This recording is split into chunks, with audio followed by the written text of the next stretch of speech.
ተይዞ ነበር አምልጦ ነው። የአትሌት ገለቴ ቡርቃ ባለቤት አቶ ታደለ ገብረመድህንን አስመልክቶ የወጣው መረጃ ብዙዎችን አስደነገጠ። የአዲስ አበባ ፖሊስ ያጋለጠው እውነታ ምንድነው? መረጃው ዝርዝር አለው።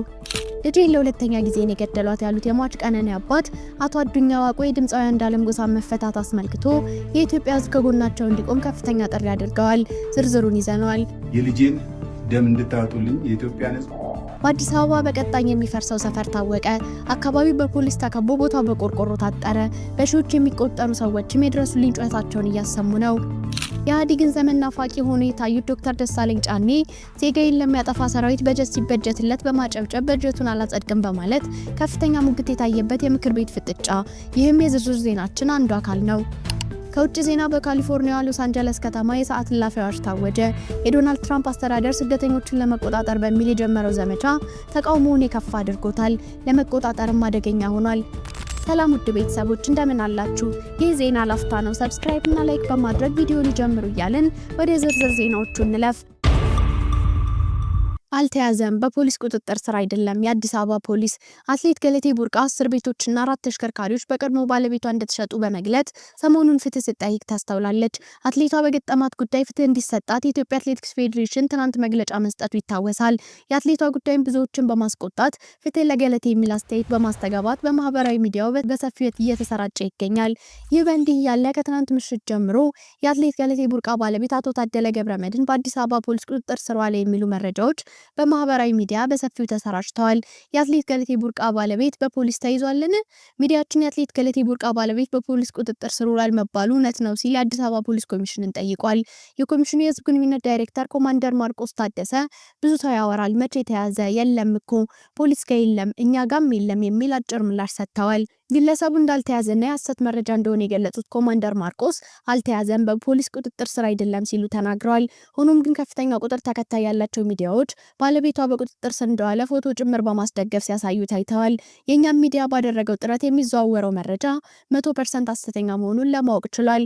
ሆኖም ገለቴ ቡርቃ ያጋጠማት ምንድነው የሚል ጥያቄ ከተፈጠረበት የሷን ታሪክ የዳሰሳ ጥንቅር በዚህ ቪዲዮ መጨረሻ ላይ ያገኛሉ። ልጄን ለሁለተኛ ጊዜ ነው የገደሏት ያሉት የሟች ቀነኒ አባት አቶ አዱኛ ዋቆ የድምፃዊ አንዱዓለም ጎሳን በዋስ መፈታት ውሳኔ በተመለከተ የሟች ቀነኒ አባት አቶ አዱኛ ዋቆ ምን አሉ? የቀነኒ አባት አቶ አዱኛ ዋቆ እስከዚህ ሰዓት ድረስ ፖሊስም ሆነ አቃቢ ሕግ እዚህ ላይ ደርሰናል ብለው በመግለጽ የነገሩት ነገር የለም። እንዲሁ በብላሽ 3 ወር ነግዷል። የልጃችንም ደም እውነታውን አላገኘም። ልጄን ለሁለተኛ ጊዜ ነው የገደሏት ብለዋል። ከዚህ በኋላ ምን እንደሚያደርጉ ለቀረበላቸው ጥያቄ ሕጉ ስብስብ ነው። አቃቢ ሕግ የሚለውን አይተን ለአምላክ እንሰጣለን። እንደሰው የምንለው ነገር የለም። ቀነኒ ፍትህ እየተነፈገች ነው። ከጅምሩ አንስቶ የነበረ ነው። እኛን ለማድከም እስካሁን አቆዩን እንጂ ሊለቁት ከፈለጉ ቆይቷል ሲሉ ተናግረዋል። አክለውም በዚህ አካሄድ እንሞክር ብለን እንጂ ፍትህ እናገኛለን ብለን አናስብም። ከሷ ደም የልጁ ታዋቂነት ይበልጣል ሲሉ ገልጸዋል። በአዲስ አበባ በቀጣይ የሚፈርሰው ሰፈር ታወቀ። አካባቢው በፖሊስ ተከቦ ቦታውን በቆርቆሮ ታጠረ። በሺዎች የሚቆጠሩ ሰዎችም የድረሱልኝ ጩኸታቸውን እያሰሙ ነው። በአዲስ አበባ በቀጠለ የኮሪደር ልማትና የመልሶ ማልማት እንቅስቃሴ ዙሪያ በቀጣይ ፈራሽ የሆኑ አካባቢዎች በየጊዜው እየታወቁ ነው። እነሆ ከትናንት ጀምሮ ደግሞ ከመሀል ከተማ በኮሪደር ልማት ሳቢያ ተነስተው እየኖሩ ያሉ በሺዎች የሚቆጠሩ ሰዎችን በስጋት ላይ የጣለ ዜና ተሰምቷል። አካባቢው በቀናት ውስጥ እንደሚፈርስ የታወቀ ሲሆን ስፍራውን ፖሊስ እንዳጠረው ተነግሯል። ከካዛንቺስና ከፒያሳ በኮሪደር ልማት ተፈናቅለው ፈረንሳይ ለጋሲዮን አካባቢ የሚገኙ ዜጎች ካሉበት ቦታ በ3 ቀናት ውስጥ ለቀው እንዲወጡ ተነግሯቸዋል። በኮሪደር ልማት ምክንያት የመኖሪያ ቤታቸው የፈረሰባቸውና ወደ ፈረንሳይ ለጋሲዮን አካባቢ በመሄድ ሰፍረው የነበሩ በሺዎች የሚቆጠሩ ዜጎች አሁን ካሉበት ቦታ በአስቸኳይ እንዲነሱ ተነግሯቸዋል። እነዚህ ፈረንሳይ ለጋሲዮን፣ ጉራራ፣ ኪዳነ ምሕረት አልፎ አንቆርጫ የሚባል ሰፈር ኑሯቸውን ያደረጉ የከተማ ውስጥ ተፈናቃዮች በሰጡት ቃል አሁን የት እንደሚሄዱ ግራ እንደገባቸው ተናግረዋል። ትናንት ምንም ሳያውቁ መጥተው ቀለም ቀቡ። እዚህም ደግሞ ህዝቡ ከፒያሳ፣ ከቤላ፣ ከሽሮ ሜዳ፣ ከተክለ ሃይማኖት፣ ከካዛንቺስና ከ05 ተፈናቅለን እየኖርን ነው የሚሉ አንድ ተፈናቃይ አሁን ተነሱ መባሉ ብዙ ድንቃጤ እንደፈጠረባቸው ተናግረዋል። ይህ ሁሉ ተፈናቅሎ ሲመጣ የተከራየው እዚሁ አንቆርጫ ብቻ ነው። እጅግ በጣም ብዙ ህዝብ ነው የሚኖረው። አሁን ግን ማስጠንቀቂያ እንኳን ሳይናገሩ ሊያፈርሱት ነው። ወዴት እንሂድ? ብዙ ነፍሰ ጡር ሴቶች በድንጋጤ ታመዋል። ሰፈሩ በጣም ብዙ ህዝብ ነው ያለው፣ ግራ ገብቶናል በማለት ፎቶ እንኳን እንዳያነሱ በፖሊስ ሰፈሩ ታጥሮ እንደሚገኝ ተጠቁሟል። ጠቁሟል። በዚህ 3 ቀን ውስጥ ለቃችሁ ውጡ፣ ያላችሁ ቀን እስከ ሐሙስ ነው ተብለናል የሚሉት ነዋሪዎቹ እቃቸውን ሰብስበው በፍጥነት እንዲወጡ መታዘዛቸውንና አርብ ተመልሰው ሲመጡ አንድም ነገር ማውጣት እንደማይችሉ መናገሩን አስረድተዋል። ቢያንስ ትንሽ ቀን ስጡን ብለን ብንለምንም ፖሊስ ክፉኛ ደብድቦ አባረረን። በእውነት በጣም ብዙ ሰው በጭንቀት ታሟል። ሆኖም ይህ ጉዳይ እንቅልፍ ነስቶን የካ ክፍለ ከተማ መልስ ቢሰጡን ብለን ብንሄድ በቃ ይፈርሳል ከተባለ ምንም ማድረግ አይቻልም፣ ሁሉም የልማት ተነሽ ነው ብለው አባረሩን። አንዱም እንደዚሁ ባካችሁን የሚሄድበት ቦታ የለኝም ብሎ በተማጸነ ድብደባ ተፈጽሞበታል በማለት አስረድተዋል። ሚዲያችን የካ ክፍለ ከተማ የስራ ኃላፊዎችን ለማግኘት ባደረገው ጥረት ምላሽ ማግኘት አልቻለም። በዚህ መረጃ ላይ ያሉትን ሀሳብ በኮሜንት ያሳውቁን እያልን አቶ ደሳለኝ ጫኔ ሚኒስትሩን በሀሳብ ስላንቀጠቀጡበት ዝርዝር መረጃ እንለፍ። የብልጽግና መንግስት ለጸጥታ ተቋማት ከፍተኛ በጀት መበጀቱ ተሰምቷል።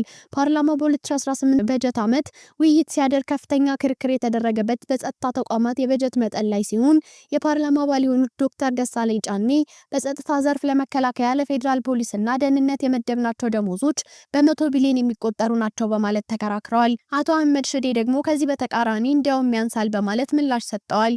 አህመድ ሽዴ የተናገሩት የፌዴራል መንግስት ከአንድ ወር በኋላ ለሚጀምረው 2018 በጀት ዓመት በቀረበው 1.9 ትሪሊዮን ብር በጀት ላይ ለመወያየት በምክር ቤቱ በተገኙበት ወቅት ጭምር ነው። የምክር ቤት አባል ዶክተር ደሳለኝ ጫኔ ለኢኮኖሚና ለማህበራዊ መስኮች የተበጀተው በጀት ከጠቅላላው በጀት አንጻር ሲታይ ዝቅተኛ ነው ብለዋል። ለጸጥታ ዘርፍና ለመከላከያ፣ ለፌዴራል ፖሊስና ደህንነት የመደብናቸው ደግሞ በ100 ቢሊዮን ናቸው ብሏል። እንደ ማሳያ በቀረበው የበጀት ረቂቅ ሰነድ ላይ ለመከላከያ 80.9 ቢሊዮን፣ ለፌዴራል ፖሊስ 11.1 ቢሊዮን እንዲሁም ለብሔራዊ መረጃና ደህንነት አገልግሎት 2.2 ቢሊዮን ብር ተመድቧል ተብሏል። በኢህአዴግ ዘመነ መንግስት ለልማት ማለትም ለመንገድ፣ ለመብራትና ለመሳሰሉት ነው ከፍተኛ በጀት ይዘን የነበረው። አሁን ግን ተገልብጦ ለጸጥታና ለደህንነት ዘርፎች ነው ከፍተኛ በጀት እየመደብን ያለነው። ሴኩሪታይዝድ ስቴት አይሆንም ወይ በማለት ጠይቀዋል።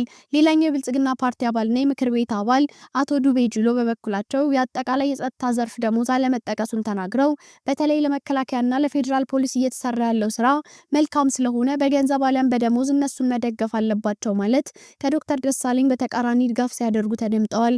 አገዛዙ ለመንግስትነት እየተጠቀመ ያለው የውጭ ጠላት መጥቶበት ሳይሆን የሀገር ውስጥ የዜጎችን ጥያቄ ለማፈን፣ ሁለንተናዊ አፈናዎችን ለማስፈጸም፣ ለመግደል፣ ለመዝረፍ፣ ለመጨፍጨፍ እና ሁሉንም አካባቢዎች በጦርነት ለማውደም የሚውልበትን የመከላከያና የጸጥታ ዘርፍ አጠቃላይ ደሞዝ ለመጨመር ማሰቡም ተነግሯል። ታዲያ የገንዘብ ሚኒስትሩ አቶ አህመድ ሽዴ በበኩላቸው በሰጡት ምላሽ የጸጥታ ተቋማት ያደረግነው ጭማሪ ብዙ አይደለም ያሉ ሲሆን እንዲያውም የተመደበላቸው ከሚያስፈልገው በታች ነው በማለት ቆርቆሮኛል ብለዋል። ወደ ውጭ ዜና ስናልፍ በካሊፎርኒያ ሎስ አንጀለስ ከተማ የሰዓት እላፊ አዋጅ ታወጀ። የዶናልድ ትራምፕ አስተዳደር ስደተኞችን ለመቆጣጠር በሚል የጀመረው ዘመቻ ተቃውሞውን የከፋ አድርጎታል። ለመቆጣጠርም አደገኛ ሆኗል። የከተማዋ ከንቲባ ካረን ባስ በመሃል ሎስ አንጀለስ ከማክሰኞ ከጠዋቱ 12 ሰዓት እስከ ሮብ 10 ሰዓት የሚዘልቅ የሰዓት እላፊ አዋጅ ይፋ አድርገዋል። አዲስ አበባ በሰዓት አቆጣጠሯ ከሎስ አንጀለስ በ10 ሰዓት እንደምትቀድም ልብ ሊባል ይገባል። የአሜሪካ ሁለተኛዋ ግዙፍ ከተማ ሎስ አንጀለስ በስደተኞች ተቃውሞ መናት ከጀመረች 5ኛ ቀኗ ላይ ናት። ሰዓት እላፊው በመሃል ከተማ ውስጥ ከ2.6 ስኩዌር ኪሎ ሜትር አካባቢ ድረስ የሚተገበር ሲሆን ካረን ባስን ውሳኔ ማሳለፋቸው የተቃውሞውን መክፋት ይጠቁማል ተብሏል። በከተማዋ ዝርፊያውን መቆጣጠር አደገኛ ከመሆኑ በላይ ፕሬዝዳንት ትራምፕ ተጨማሪ ኃይል ለማሰማራት ተገደናል ብለዋል። ሰዓት እላፊው ለቀናት ሊዘልቅ እንደሚችልም ከንቲባው አሳውቀዋል። ውድ የዜና ላፍታ ቤተሰቦች የሰዓቱ መረጃዎቻችን ያዳመጣችሁትን ይመስል ነበር። ስለተከታተላችሁን እያመሰገንን ቻናላችንን ሰብስክራይብ በማድረግ ቤተሰብ እንድትሆኑ እየጋበዝን በዚሁ ተሰናበትን። ጤና ይስጥልን።